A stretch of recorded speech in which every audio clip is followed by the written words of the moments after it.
ಎಲ್ಲರಿಗೂ ನಮಸ್ಕಾರಗಳು. ಶಾಂಭವಿ ವ್ಲಾಗ್ಸ್ಗೆ ಸ್ವಾಗತ. ನಾನಿವತ್ತು ಬೆಳಗ್ಗೆ ಬೇಗ ಎದ್ದು ಎಲ್ಲ ಕೆಲಸಗಳು ಮನೆ ಕೆಲಸ ಎಲ್ಲ ಮುಗಿಸಿ ತಿಂಡಿಗೆ ರೆಡಿ ಮಾಡಿಟ್ಟು ಇನ್ನೇನು ಪೂಜೆಗೆ ರೆಡಿ ಮಾಡ್ಕೊಳ್ತಾ ಇದ್ದೆ. ಅಷ್ಟರಲ್ಲಿ ನಮ್ಮ ಅಕ್ಕ ಫೋನ್ ಮಾಡಿ ಇವತ್ತು ರಜಾ ಹಾಕ್ಕೊಂಡಿದ್ದೀನಿ, ಫ್ರೀ ಇದ್ದೀನಿ, ದೇವಸ್ಥಾನಕ್ಕೆ ಹೋಗಿದ್ದು ಬರೋಣ ಬಾ ಅಂತ ಹೇಳಿದ್ರು. ಸೊ ನಾನು ಎಲ್ಲ ಕೆಲಸ ಮುಗ್ದಿದ್ಯಲ್ಲ, ಸರಿ ಹೋಗಿ ಬಂದ್ಬಿಡೋಣ ಇವತ್ತು ಮಧ್ಯಾಹ್ನ ಮೇಲೆ ಅಂತ ರೆಡಿಯಾಗಿ ಹೊರಟ್ವಿ ಕಬ್ಬಾಳಿಗೆ. ಈ ಟೈಮಲ್ಲೇ ಹೋಗೋ ಅಷ್ಟರಲ್ಲಿ ನನ್ನ ಇನ್ನೊಬ್ಬ ಕ್ಲೈಂಟ್ಗೆ ಕಾಲ್ ಮಾಡಿ ಅರ್ಜೆಂಟು ಬುಧವಾರ ಬರ್ತೀನಿ ಅಂದಿದ್ದವರು ಇವತ್ತೇ ಫೇಶಿಯಲ್ಗೆ ಬರ್ತೀನಿ ಅಂತ ಹೇಳಿದ್ರು. ಸೊ ನಾನು ಅವ್ರಿಗೆ ಆಗಲ್ಲ ಅನ್ನೋ ಹೇಳೋ ಸಿಚುಯೇಷನು ಇರಲಿಲ್ಲ. ಅವರು ತುಂಬ ಬ್ಯುಸಿ ಇದ್ದರು. ಸೊ ಒಂದು 9:30 ಅಷ್ಟರಲ್ಲಿ ಬನ್ನಿ ನಿಮ್ಮದು ಮುಗಿಸೋಗ್ತೀನಿ ಅಂತ ಹೇಳಿ ಅವ್ರನ್ನೂ ಬರೋಕ್ಕೆ ಹೇಳಿ ಅವ್ರದ್ದು ಮುಗಿಸಿ ಇನ್ನೊಂದು ಮೀಟಿಂಗ್ ಇತ್ತು, ಆ ಮೀಟಿಂಗ್ ಮುಗಿಸಿ ಅರ್ಜೆಂಟಲ್ಲಿ ಒಂದು 11:30 12 ಅರೌಂಡ್ ಅಷ್ಟರಲ್ಲಿ ಹೊರಟ್ವಿ. ಅಷ್ಟು ಅರ್ಜೆಂಟಲ್ಲಿ ಹೊರಟು ನಾವು ಬಸ್ಸಲ್ಲಿ ಚನ್ನಪಟ್ಟಣದಿಂದ ಮುಂದೆ ಹೋಗ್ತಾ ಇದ್ದಂಗೆ ಆ ಹಸ್ರುಗಳು ನೋಡ್ತಾ ನಾನು ಬೆಳಗ್ಗೆ ಗಡಿ ಬಿಡಿಲಿ ಹೊರಟಿದ್ದ ಟೆನ್ಷನ್ ಎಲ್ಲ ಮರೆತು ತುಂಬಾ ಪ್ರಶಾಂತವಾಗಿ ದೇವ್ರ ದರ್ಶನ ಮಾಡೋಕ್ಕೆ ಅಂತ ಹೊರಟ್ವಿ. ನಾನಿವತ್ತು ಮಂಗಳವಾರ ಆಲ್ರೆಡಿ ಮಧ್ಯಾಹ್ನ ಆಗಿದೆ, ದೇವಸ್ಥಾನ ಖಾಲಿ ಇರುತ್ತೆ, ರಶ್ ಇರಲ್ಲ ಅಂದ್ಕೊಂಡು ಹೋದ್ವಿ. ಆದರೆ ಅಲ್ಲಿ ನೋಡಿದ್ರೆ ಕ್ಯೂನಲ್ಲಿ ಸ್ಟಾರ್ಟಿಂಗ್ ಲೈನಲ್ಲಿ ಹೋಗೋ ಟೈಮಲ್ಲಿ ರಶ್ ಇರಲಿಲ್ಲ. ಬೇಗ ದರ್ಶನ ಮುಗಿಸ್ಕೊಂಬರ್ಬೋದು ಅಂತ ಹೋದರೆ ಮುಂದೆ ಒಂದು ದೊಡ್ಡ ಕ್ಯೂ ಕಾದು ನಿಂತಿತ್ತು. ಆ ರಶ್ಶಲ್ಲಿ ಹೋಗಿ ತಾಯಿ ದರ್ಶನ ಮಾಡಿ ಬರೋ ಅಷ್ಟರಲ್ಲಿ 1 ಅವರ್ ಆಗೋಯ್ತು. ನಿಮಗೂ ಆ ತಾಯಿ ದರ್ಶನ ಮಾಡಿಸ್ತಾ ಇದ್ದೀನಿ ನೋಡಿ, ಕೈ ಮುಕ್ಕೊಳ್ಳಿ, ಅಲ್ಲಿಂದನೇ ಆ ತಾಯಿನ ಇಷ್ಟಾರ್ಥಿಸಿ ಪ್ರಾರ್ಥನೆ ಮಾಡ್ಕೊಳ್ಳಿ. ಈ ತಾಯಿ ಮಹಿಮೆ ಹೇಳೋಕ್ಕೆ ಮುಗಿಯೋದಿಲ್ಲ, ಅಷ್ಟು ಕಥೆ ಇದೆ ಈ ತಾಯಿದು. ತುಂಬಾ ಶಕ್ತಿ ದೇವತೆ ಈ ತಾಯಿ. ಅಮಾವಾಸ್ಯೆ ಮತ್ತು ಭಾನುವಾರಗಳಂತೂ ಈ ದೇವಸ್ಥಾನದಲ್ಲಿ ಕಾಲಿಡೋಕ್ಕೆ ಜಾಗ ಇರಲ್ಲ, ಅಷ್ಟು ರಶ್ ಇರುತ್ತೆ. ಆದರೆ ನಾವು ನೆಮ್ಮದಿಯಿಂದ ದರ್ಶನ ಮಾಡಿಕೊಂಡು ಖುಷಿಯಾಗಿ ಬಂದ್ವಿ. ಈ ದೇವಸ್ಥಾನದ ಮಹಿಮೆ ಎಷ್ಟು ಅಂತ ಅಂದರೆ ತುಂಬ ಊರುಗಳಿಂದ ಬರ್ತಾರೆ. ಇತ್ತೀಚೆಗಂತೂ ತುಂಬಾ ಡೆವಲಪ್ ಮಾಡಿದ್ದಾರೆ ಇದನ್ನು. ಹಾಗೆ ಈ ದೇವಸ್ಥಾನದಲ್ಲಿ ತುಂಬ ಜನ ದೃಷ್ಟಿ ಕೂಡ ತೆಗೆಸಿ ಹೋಗ್ತಾರೆ, ದೃಷ್ಟಿ ಮಾರಣೆ ಆಗುತ್ತೆ ಅಂತ. ಹಾಗಾಗಿ ಇನ್ನೊಂದು ಇಲ್ಲೇನು ಅಂದರೆ ಸ್ಪೆಷಲ್ ಅಂದರೆ ಇಲ್ಲಿ ತಾಯಿಗೆ ನೆನೆಸ್ಕೊಂಡು ಬೇಲ್ಕಾಯಿನ ಈಡ್ಗಾಯಿ ಹೊಡೆಯೋದು ರೂಢಿಕ್ಕಿದೆ. ದೇವ್ರ ದರ್ಶನ ಮಾಡಿ ಹೋಗುವಾಗ ಈ ರೀತಿ ಬೇಲ್ಕಾಯಿ ಈಡ್ಗಾಯಿ ಹೊಡೆದು ಹೋದರೆ ಆ ತಾಯಿ ನಮ್ಮೆಲ್ಲ ಇಷ್ಟಾರ್ಥಿಗಳ ಸಿದ್ಧಿಸಿ ನಾವು ಬೇಡಿದ್ದಕ್ಕೆ ಒಳ್ಳೆ ಫಲ ಬೇಗ ಕೊಡ್ತಾಳೆ ಅನ್ನೋ ನಂಬಿಕೆ ಇದೆ. ಅಲ್ಲಿಂದ ಮನೆಗೆ ಕಡಲೆಪುರಿ ತೊಗೊಂಡು ಮನೆಗೆ ಹೊರಟ್ವಿ. ಬರ್ತಿದ್ದಂಗೆ ನನ್ನ ಕ್ಲೈಂಟ್ಸ್ಗಳು ತುಂಬ ಜನ ಕಾಲ್ ಮಾಡಿದರು. ಅವ್ರನ್ನೆಲ್ಲ ಮತ್ತೆ ರಿಟರ್ನ್ ನಾನು ಕಾಲ್ ಮಾಡಿ ಮತ್ತು ಪಾರ್ಲರ್ಗೆ ಹೋಗಿ ಮನೆಗೆ ಬರೋ ಅಷ್ಟರಲ್ಲಿ ಆಲ್ಮೋಸ್ಟ್ 7:40 ಆಗೋಗಿತ್ತು.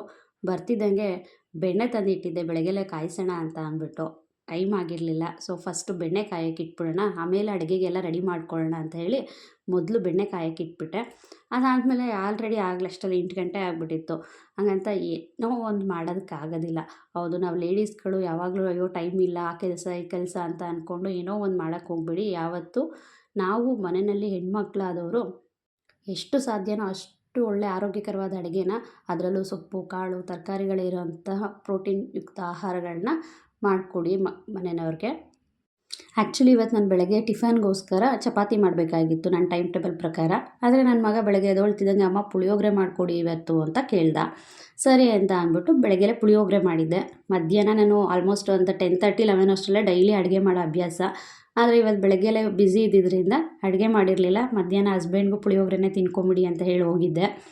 ಸೊ ನೈಟು ತಿರ್ಗಾ ಮತ್ತೆ ರೈಸಾ ಬೇಡ ಅಂತ ಹೇಳ್ಬಿಟ್ಟು ಚಪಾತಿ ಮಾಡಿ ಎಗ್ ಕರಿ ಮಾಡಿದ್ದೆ. ಹೌದು, ಅಷ್ಟು ಬ್ಯುಸಿನಲ್ಲೂ ಟೈಮ್ ಆಗಿದ್ರು ಮೆಂತ್ಯ ಚಪಾತಿ ಮಾಡಿ ಎಗ್ ಚಾಪ್ಸ್ ಮಾಡಿದ್ದೆ. ಸೂಪರಾಗಿ ಆಗಿತ್ತು, ಟೇಸ್ಟ್ ಮಾತ್ರ. ಇಲ್ಲಿ ರೆಸಿಪಿ ಶೇರ್ ಮಾಡ್ಕೊಂಡಿದ್ದೀನಿ, ಪೂರ್ತಿ ನೋಡಿ. ನೀವು ಇದೇ ಥರ ಟ್ರೈ ಮಾಡಿ, ತುಂಬಾ ಚೆನ್ನಾಗಾಗುತ್ತೆ. ನಾನಿಲ್ಲಿ ಜಾರ್ಗೆ ಫಸ್ಟು ಖಾರಕ್ಕೆ ತಕ್ಕಷ್ಟು ಹಸಿಮೆಣ್ಸಿನ್ಕಾಯಿನ ಹಾಕ್ಕೊಳ್ತಾ ಇದ್ದೀನಿ. ಅದಾದಮೇಲೆ 1 ಗೆಡ್ಡೆಯಷ್ಟು ಈರುಳ್ಳಿ ಹಾಕ್ಕೊಂಡು ಒಂದು ಸ್ವಲ್ಪ 1 ಗೆಡ್ಡೆಯಷ್ಟು ಬೆಳ್ಳುಳ್ಳಿ ಮತ್ತು ಒಂದು ಅರ್ಧ ಇಂಚಷ್ಟು ಶುಂಠಿ ಕಟ್ ಮಾಡಿ ಹಾಕ್ಕೊಂಡಿದ್ದೀನಿ. ಇದಕ್ಕೆ ಅರ್ಧ ಹಿಡಿಯಷ್ಟು ಪುದೀನ ಸೊಪ್ಪು ಹಾಕ್ಕೊಂಡಿದ್ದೀನಿ. 1 ಹಿಡಿಯಷ್ಟು ಕೊತ್ತಂಬರಿ ಸೊಪ್ಪನ್ನ ಇಲ್ಲಿ ಕಟ್ ಮಾಡಿ ಹಾಕ್ಕೊಳ್ತಾ ಇದ್ದೀನಿ. ಇದಕ್ಕೆ ನೆಕ್ಸ್ಟ್ ಮಸಾಲೆಗಳನ್ನ ಸೇರಿಸ್ಕೊಳ್ಳೋಣ. ಮಸಾಲೆಗೋಸ್ಕರ ನಾನಿಲ್ಲಿ ಒಂದು ಸ್ವಲ್ಪ ಚಕ್ಕೆ ಮತ್ತು ಸ್ವಲ್ಪ ಲವಂಗ, ಜಾಸ್ತಿ ಮಸಾಲೆಗಳನ್ನೇನೂ ಹಾಕಿಲ್ಲ, ಸಿಂಪಲಾಗೆ ಮಾಡಿದ್ರೆ ತುಂಬ ಟೇಸ್ಟಿಯಾಗಿತ್ತು.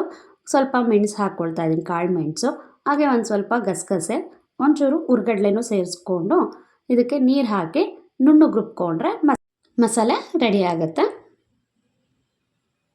ಅದೇ ಟೈಮಲ್ಲಿ ನಾನು ಮೆಂತ್ಯ ಸೊಪ್ಪನ್ನು ಕಟ್ ಮಾಡಿ ಇಟ್ಕೊಂಡು ಚಪಾತಿ ಹಿಟ್ಟನ್ನು ಕಲಸಿ ರೆಡಿ ಮಾಡಿ ಇಟ್ಕೊಂಡಿದ್ದೀನಿ ಆಲ್ಮೋಸ್ಟ್ ಆಗಲೇ. ಈಗ ಒಲೆ ಮೇಲೆ ಬಾಣಲಿ ಕಾಯಕ್ಕೆ ಇಟ್ಕೊಳ್ತಾ ಇದ್ದೀನಿ. ಬಾಣಲಿಗೆ ಸ್ವಲ್ಪ ಎಣ್ಣೆ ಹಾಕಿ ಕಾಯಕ್ಕೆ ಇಟ್ಕೊಳ್ಳೋಣ. ಇದಕ್ಕೆ 1 ಗೆಡ್ಡೆಯಷ್ಟು ಸಣ್ಣ ಕಟ್ ಮಾಡಿಟ್ಟಿರುವಂತಹ ಈರುಳ್ಳಿ ಸೇರಿಸ್ಕೊಳ್ತಾ ಇದ್ದೀನಿ. ಹಾಗೆ ಜೊತೆಗೆ ಒಂದು ಸ್ವಲ್ಪ ಕರ್ಬೇವಿನ ಸೊಪ್ಪನ್ನು ಹಾಕಿ ಚೆನ್ನಾಗಿ ಫ್ರೈ ಮಾಡ್ಕೊಳ್ಳೋಣ.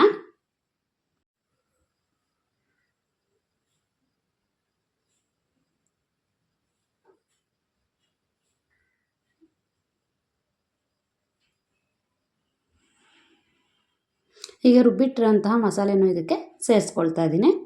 ಈ ಮಸಾಲೆ ಹಸಿ ವಾಸನೆ ಎಲ್ಲ ಹೋಗೋವರೆಗೂ ಚೆನ್ನಾಗಿ ಫ್ರೈ ಮಾಡ್ಕೊಂಬಿಡೋಣ. ಇಲ್ಲಿ ನೋಡ್ಬೋದು ನಾನು ಜಾರ್ಗೆ ಮತ್ತೆ ಸ್ವಲ್ಪ ನೀರು ಹಾಕಿ ನಮಗೆ ಗ್ರೇವಿ ಕನ್ಸಿಸ್ಟೆನ್ಸಿ ನೋಡಿಕೊಂಡು ನಾವು ನೀರು ಸೇರಿಸ್ಕೊಳ್ಳೋಣ. ನಾನಿಲ್ಲಿ ತುಂಬ ಗ್ರೇವಿ ತೆಳು ಮಾಡ್ಕೊಂಡಿಲ್ಲ, ಸ್ವಲ್ಪ ಮೀಡಿಯಮಾಗೆ ಮಾಡ್ಕೊಂಡಿದ್ದೀನಿ. ಸ್ವಲ್ಪ ಡ್ರೈ ಆಗೋ ಥರನೇ, ತುಂಬ ಡ್ರೈಯೂ ಮಾಡಿಲ್ಲ, ತುಂಬ ತೆಳುವಾಗೂ ಮಾಡಿಲ್ಲ. ಈಗ ಮಸಾಲೆ ಸ್ವಲ್ಪ ಹಸಿ ವಾಸನೆ ಹೋಗೋವರೆಗೂ ಬೇಯಕ್ಕೆ ಬಿಟ್ಕೊಳ್ಳೋಣ. ಅಷ್ಟರಲ್ಲಿ ಬೆಣ್ಣೆ ಕೂಡ ಕಾದಿ ತುಪ್ಪ ರೆಡಿಯಾಗಿದೆ ನನಗೆ. ಈಗ ಇಲ್ಲಿ ಮಸಾಲೆಗೆ ಒಂದು ಸ್ವಲ್ಪ ಅರಿಶಿಣದ ಪುಡಿ ಹಾಕ್ಕೊಳ್ತಾ ಇದ್ದೀನಿ. ಹಾಗೆ ಒಂದು ಸ್ವಲ್ಪ ಧನಿಯಾ ಪುಡಿ ಹಾಕ್ಕೊಂಡಿದ್ದೀನಿ. ಅದಕ್ಕೆ ಇದಕ್ಕೊಂಚೂರು ಗರಂ ಮಸಾಲ ಕೂಡ ಸೇರಿಸ್ಕೊಂಡಿದ್ದೀನಿ. ಲೈಟಾಗಿ ಒಂದು 1/4 ಸ್ಪೂನ್ ಅಷ್ಟು ಹಾಕಿದ್ದೆ ಅಷ್ಟೇ. ಇಲ್ಲಿ ವಿಡಿಯೋ ಅದು ಕ್ಲಿಪ್ ಮಿಸ್ ಆಗಿದೆ. ಇದಿಷ್ಟನ್ನು ಹಾಕಿ ಒಂದು ಸರಿ ನೀಟಾಗಿ ಮಿಕ್ಸ್ ಮಾಡಿಕೊಂಡು ಅದನ್ನ ಒಳ್ಳೆ ಕುದಿ ಬರೆಯೋಕ್ಕೆ ಬಿಟ್ಕೊಳ್ಳೋಣ. ಹಾಗೆ ರುಚಿಗೆ ತಕ್ಕಷ್ಟು ಉಪ್ಪನ್ನು ಸೇರಿಸ್ಕೊಂಡು ನಾನೀಗ ಪಕ್ಕದ ಸ್ಟವ್ಗೆ ಚೇಂಜ್ ಮಾಡ್ಕೊಳ್ತಾ ಇದ್ದೀನಿ. ಈಗ ಈ ಕಡೆ ಒಂದು ಪ್ಯಾನ್ ಇಟ್ಕೊಂಡು ಮತ್ತೆ ಸ್ವಲ್ಪ ಎಣ್ಣೆ ಹಾಕ್ಕೊಳ್ತಾ ಇದ್ದೀನಿ. ಆ ಕಡೆ ಅದು ಮಸಾಲೆ ಕುದೀತಾ ಇದೆ. ಇಲ್ಲಿ ನಾನಿಲ್ಲಿ 8 ಮೊಟ್ಟೆಗಳನ್ನ ಒಡೆದಾಕಿ ಚೆನ್ನಾಗಿ ಬೀಟ್ ಮಾಡಿ ಇದಕ್ಕೆ ಸೇರಿಸ್ಕೊಳ್ತಾ ಇದ್ದೀನಿ. ಈ ರೀತಿ ಬೀಟ್ ಮಾಡಿಕೊಂಡು ಈಗ ಇದನ್ನು ತುಂಬ ದಪ್ಪಗೆ ಪೀಸ್ ಬರೋ ಥರನೇ ಫ್ರೈ ಮಾಡ್ಕೊಳ್ಳೋಣ. ಪದೇ ಪದೇ ಕೈ ಆಡಿಸಿ, ತುಂಬ ಜಾಸ್ತಿ ಕಂಟಿನ್ಯೂಸ್ ಆಗಿ ತಿರುಗಿಸಿ ಅದನ್ನ ತುಂಬ ಸಣ್ಣ ಪೀಸ್ ಮಾಡಬೇಡಿ, ಮೊಟ್ಟೆ ಪಲ್ಯದ ಥರ. ಸ್ವಲ್ಪ ಇದು ದಪ್ಪನೇ ಬಂದರೆ ತಿನ್ನುವಾಗಂತೂ ಸೇಮ್ ನಮಗದು ಚಿಕನ್ ಚಾಪ್ಸ್ ತಿಂದಂಗೆ ಫೀಲ್ ಆಗ್ತಾಯಿತ್ತು. ನೋಡೋಕ್ಕೂ ಅಷ್ಟೇ ಪಕ್ಕ ಚಿಕನ್ ಚಾಪ್ಸ್ ಏನೋ ಅನ್ನೋ ಥರನೇ ಕಾಣಿಸುತ್ತೆ. ಹಾಗೆ ತಿನ್ನೋಕ್ಕೂ ಅಷ್ಟೇ ಟೇಸ್ಟ್ ತುಂಬಾ ಚೆನ್ನಾಗಿತ್ತು. ಒಳ್ಳೆ ಚಿಕನ್ ಚಾಪ್ಸ್ ತಿಂದಂಗೆ ಆಗ್ತಾಯಿದೆ ಅಂತ ಹೇಳ್ತಾಯಿದ್ರು ಹಸ್ಬೆಂಡು. ಸ್ವಲ್ಪನೇ ಟೈಮ್ ಕೊಟ್ಟು ಅದನ್ನ ನಿಧಾನಕ್ಕೆ ಕೆಳಗಡೆಯಿಂದ ನೀಟಾಗಿ ತಿರುಗಿಸ್ಕೊಳ್ಳೋಣ. ನಾನು ನೋಡ್ಬೋದು ಕಂಟಿನ್ಯೂಸ್ ಆಗಿ ನಾನು ತಿರುಗಿಸುವಾಗ ಸ್ವಲ್ಪ ಗ್ಯಾಪ್ ಕೊಟ್ಟು ನೀಟಾಗಿ ಕೆಳಗಡೆಯಿಂದ ಜಸ್ಟ್ ಅದು ಸೀದೋಗದೆ ಇರಲಿ ಅಂತ ಸ್ವಲ್ಪ ಈ ಕೈ ಆಡಿಸ್ತಾ ಇದ್ದೀನಿ ಅಷ್ಟೇನೆ. ಅದನ್ನು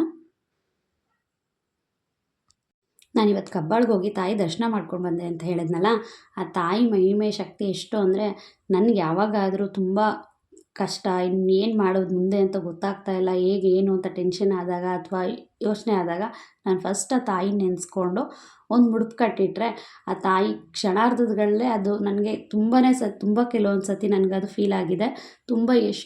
ಅಷ್ಟು ಬೇಗ ನನಗೆ ಅದು ರಿಸಲ್ಟ್ ಗೊತ್ತಾಗಿದೆ. ಆ ತಾಯಿ ಮಹಿಮೆ ಅಂತೀರೋ ಅಥವಾ ಮೂಢನಂಬಿಕೆ ಅಂತೀರೋ ಗೊತ್ತಿಲ್ಲ, ಆದರೆ ನನ್ನ ಪ್ರಕಾರ ಆ ತಾಯಿ ಶಕ್ತಿ, ನಾನು ಆ ತಾಯಿ ನಂಬಿರೋದಕ್ಕೆ ಆ ತಾಯಿ ಕೂಡ ನನ್ನ ಜೊತೆ ಸದಾ ಇದ್ದಾಳೆ. ಆ ತಾಯಿ ನನ್ನೆಲ್ಲ ಪ್ರತಿಯೊಂದು ಕಷ್ಟಗಳನ್ನ ನಿವಾರಣೆ ಮಾಡ್ತಾಳೆ ಅಂತ ನಂಬ್ಕೊಂಡಿದ್ದೀನಿ. ನೀವು ಏನಾದರೂ ಬೇಕಿದ್ದರೆ ಇದನ್ನೊಂದು ಸತಿ ಪರೀಕ್ಷೆ ಮಾಡಿ ನೋಡಿ. ಏನಾದರೂ ಕಷ್ಟಗಳಿದ್ದಾಗ ಅಥವಾ ಏನಾದರೂ ಸಮಸ್ಯೆ ಇದ್ದಾಗ ಒಂದು 11 ರೂಪಾಯಿಯಷ್ಟು ಬಟ್ಟೆಲಿ ಮುಡುಪು ಕಟ್ಟಿಟ್ಟು ದೇವ್ರ ಮುಂದೆ ಪ್ರಾರ್ಥನೆ ಮಾಡ್ಕೊಳ್ಳಿ. ಹಾಗೆ ದೇವಸ್ಥಾನಕ್ಕೆ ಹೋದಾಗಲೂ ಅಷ್ಟೇ, ನಮ್ಮ ತಾಯಿ ಯಾವಾಗಲೂ ದೇವಸ್ಥಾನಕ್ಕೆ ಹೋದಾಗ ನಮಗೇನಾದರೂ ಇಷ್ಟಾರ್ಥಿಗಳಿದ್ದರೆ ನಮ್ಗೆ ಅಲ್ಲಿ ತಾಯಿಗೆ 11 ರೂಪಾಯಿ ಸರಕು ಕಟ್ಟಿ ಅಂತ ಹೇಳಿ ನಾವು ಪ್ರಾರ್ಥನೆ ಮಾಡ್ಕೊಂಡು ಬಂದರೆ ಆ ಕೆಲಸ ಆಗುತ್ತೆ ಅಂತ ಹೇಳ್ತಾರೆ. ನಾವು ಅದನ್ನು ಫಾಲೋ ಮಾಡ್ಕೊಂಡು ಬಂದಿದ್ದೀನಿ. ನನಗಂತೂ ತುಂಬಾ ಒಳ್ಳೆ ರಿಸಲ್ಟ್ ಸಿಕ್ಕಿದೆ. ಅವಾಗವಾಗ ನಾವೆಲ್ಲರೂ ಇತ್ತೀಚೆಗೆ ತುಂಬ ಬ್ಯುಸಿಯಾಗಿರ್ತೀವಿ. ಮಧ್ಯೆ ಒಂದು ಸ್ವಲ್ಪ ಹೊರಗಡೆ ಎಲ್ಲಾದರೂ ನೇಚರ್ ನೋಡ್ಕೊಂಬರೋದು ಅಥವಾ ದೇವಸ್ಥಾನಕ್ಕೆ ಎಲ್ಲಾದರೂ ಹೊರಗಡೆ ಒಂದು ಪೀಸ್ಫುಲ್ಲಾಗಿ ಹೋಗಿ ಬಂದಾಗ ನಮಗೊಂದು ಪಾಸಿಟಿವ್ ಎನರ್ಜಿ ಬರೋದಂತೂ ಖಂಡಿತ. ಈಗ ಆಲ್ಮೋಸ್ಟ್ ನಾವು ನೋಡ್ತಾ ಇದ್ದೀರಿ ಇಲ್ಲಿ ಎಷ್ಟು ದಪ್ಪಗೆ ಆಗ್ತಾ ಇದೆ ಅದನ್ನು ಅಂತ. ಇನ್ನೇನು ಮೊಟ್ಟೆ ಕೂಡ ಫ್ರೈ ಆಗಿದೆ ಆಲ್ರೆಡಿ. ನಾನೀಗ ಮತ್ತೆ ಪಾತ್ರೆ ಚೇಂಜ್ ಮಾಡಿಕೊಂಡು ಆ ಬಾಣಲಿ ನಮಗೆ ಕುದೀತಾ ಇರುವಂತಹ ಮಸಾಲೆ ಜೊತೆಗೇ ಈ ಹುರಿದಿಟ್ಟಿರೋಂತಹ ಮೊಟ್ಟೆ ಕೂಡ ಸೇರಿಸ್ಕೊಳ್ತೀನಿ. ಮೊಟ್ಟೆನ ತುಂಬ ಸಣ್ಣಗೆ ಮಾಡ್ಕೊಬೇಡಿ, ಯಾವಾಗಲೂ ಸ್ವಲ್ಪ ಮೀಡಿಯಮ್ ಸೈಜ್ ಇರಲಿ, ಹಂಗಂತ ತುಂಬ ದಪ್ಪನೂ ಮಾಡಬೇಡಿ. ನಾನು ಒಂದು 2 ಪೀಸ್ ಇಲ್ಲಿ ದಪ್ಪ ಆಗಿಬಿಟ್ಟಿತ್ತು. ನಾನು ಮತ್ತೆ ತಿರುಗಿಸುವಾಗ ಅದನ್ನು ಸ್ವಲ್ಪ ಅರ್ಧಕ್ಕೆ ಕಟ್ ಮಾಡ್ಕೊಂಡಿದ್ದೀನಿ. ಮತ್ತು ಅದನ್ನ ಫುಲ್ ಚೆನ್ನಾಗಿ ನೀಟಾಗಿ ಮಿಕ್ಸ್ ಮಾಡ್ಕೊಂಡು ಒಂದು ಸರಿ ಆ ಪೂರ್ತಿ ಮಸಾಲೆ ಪದಾರ್ಥಗಳು ಮೊಟ್ಟೆ ಜೊತೆಗೂ ಉಪ್ಪು ಖಾರ ಎಲ್ಲ ಹಿಡ್ಕೊಳ್ಳಿ ಅಂತ ಒಂದು ಸ್ವಲ್ಪ ಚೆನ್ನಾಗಿ ಕುದಿಸ್ಕೊಳ್ತೀವಿ. ನಾನಿಲ್ಲಿ ಒಂದು 90-95% ಅಷ್ಟು ಮೊಟ್ಟೆ ಬೆಂದಿದೆ. ಇನ್ನೊಂದು ಸ್ವಲ್ಪ ಲೈಟಾಗಿ ಹಸಿ ಇತ್ತು, ಆ ಟೈಮಲ್ಲೇ ಸೇರಿಸಿದ್ದೀನಿ. ಯಾಕೆಂದರೆ ನಾನು ಇಲ್ಲಿ ಮೊಟ್ಟೆಗೆ ಎಲ್ಲೂ ಉಪ್ಪು ಖಾರ ಏನೂ ಸೇರಿಸಿಲ್ಲ. ನಾವು ಈ ರೀತಿ ಈ ಮಸಾಲೆನಲ್ಲೇ ಹಾಕಿ ಬೇಯಿಸಿದ್ರು ಸಾಕು, ಅದಕ್ಕೆ ನೀಟಾಗಿ ಉಪ್ಪು ಖಾರ ಎಲ್ಲ ಹಿಡ್ಕೊಳ್ಳುತ್ತೆ. ನಾವು ಎಕ್ಸ್ಟ್ರಾ ಅಲ್ಲಿ ಸೇರಿಸ್ಬೇಕು ಅನ್ನೋಂಗಿದ್ರೆ ನೀವು ಇಲ್ಲಿ ಮಸಾಲೆಗೆ ಹಾಕುವಾಗ ಉಪ್ಪು ಖಾರ ಸ್ವಲ್ಪ ನೋಡ್ಕೊಂಡು ಹಾಕಿ. ನಾನು ಅದಕ್ಕೆ ಇಲ್ಲಿ ಮಸಾಲೆಗೆ ಎಲ್ಲ ಉಪ್ಪು ಖಾರ ಹಾಕಿ ಅದನ್ನು ಪ್ಲೇನಾಗಿ ನಾನು ಅದನ್ನು ಫ್ರೈ ಮಾಡಿ ಸೇರಿಸ್ಕೊಂಡಿದ್ದೀನಿ. ಆಲ್ಮೋಸ್ಟ್ ಇದು ರೆಡಿ ಆಗಿದೆ. ಈಗ ತಿನ್ನೋದಕ್ಕೆ ಅದ್ರ ಜೊತೆಗೆ ಮೆಂತ್ಯ ಚಪಾತಿ ಮಾಡಿಕೊಂಡು ರಾತ್ರಿ ಊಟಕ್ಕೆ ತುಂಬಾ ಹೆಲ್ತಿ ಆ್ಯಂಡ್ ಟೇಸ್ಟಿಯಾಗಿತ್ತು. ಊಟ ಮುಗಿಸಿ ಮತ್ತೆ ನಾನು ನೈಟ್ ಅಡುಗೆ ಮನೆಯೆಲ್ಲ ಕ್ಲೀನ್ ಮಾಡಿ ನೈಟ್ ಮಲ್ಕೊಳಕ್ಕೆ ಹೋಗೋಷ್ಟರಲ್ಲಿ ಆಲ್ಮೋಸ್ಟ್ 11 ಆಗಿಬಿಟ್ಟಿತ್ತು. ಫಸ್ಟ್ ಟೈಮ್ ನಮ್ಮ ಚಾನಲ್ ನೋಡ್ತಾ ಇದ್ದರೆ ಈಗಲೇ ಸಬ್ಸ್ಕ್ರೈಬ್ ಮಾಡಿ, ಇಷ್ಟ ಆದರೆ ಲೈಕ್ ಮಾಡೋದು ಮರಿಬೇಡಿ. ನಿಮ್ಮ ಫ್ರೆಂಡ್ಸ್ ಆ್ಯಂಡ್ ಫ್ಯಾಮಿಲಿಗೆ ಕೂಡ ಶೇರ್ ಮಾಡಿ. ಧನ್ಯವಾದಗಳು.